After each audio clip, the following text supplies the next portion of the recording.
Good morning. Good morning, কেমন আছো তোমরা সবাই? রবিবারের সকালে বাতাসি চলে এসেছে নতুন একটা ক্যাচাল নিয়ে। ক্যাচাল এখনো হয়নি, একটু পরে শুরু হবে। ব্যাপারটা কি আমি দেখিয়ে দেওয়ার বলছি। এই যে বগলা রাতে কাজে থেকে ফেরার সময় দুধ কিনে এনেছিল, গরম করে রাখতে বলেছিল। সকালে উঠেই ও চা খাবে, দুধ চা খাবে। দুধটা আমি জাল দিতে ভুলে গেছি, দুধটা গেছে কেটে। এখন ওকে আমি ডাকবো লাল চা খাওয়ার জন্য। এখন বগলার রিয়াকশন কি হয় সেটা দেখানোর আছে। দাঁড়াও, এ দেখো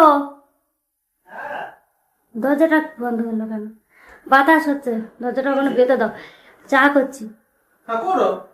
লাল চা। লাল চা কেন? দুধ দুধ কোথায়? দুধ তো আছে, তা কর দুধ চা করো। দুধটা এই যে কেটে গেছে। এই যে কাটলো কি করে? রাতে ভুলে গেছিলাম জাল দিতে। আর দুধ আনবো না, বলে দিলাম।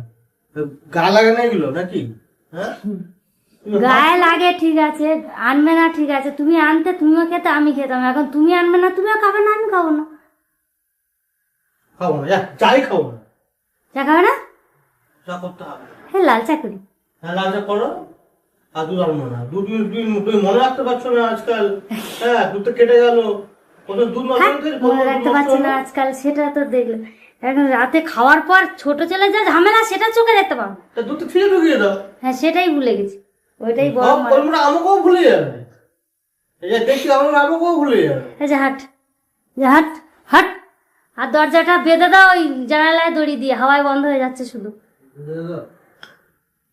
তাহলে অল্পের মধ্যে হলো, ভাবলাম একটু চেঁচামেচি করবে, কিন্তু করেনি বন্ধুরা।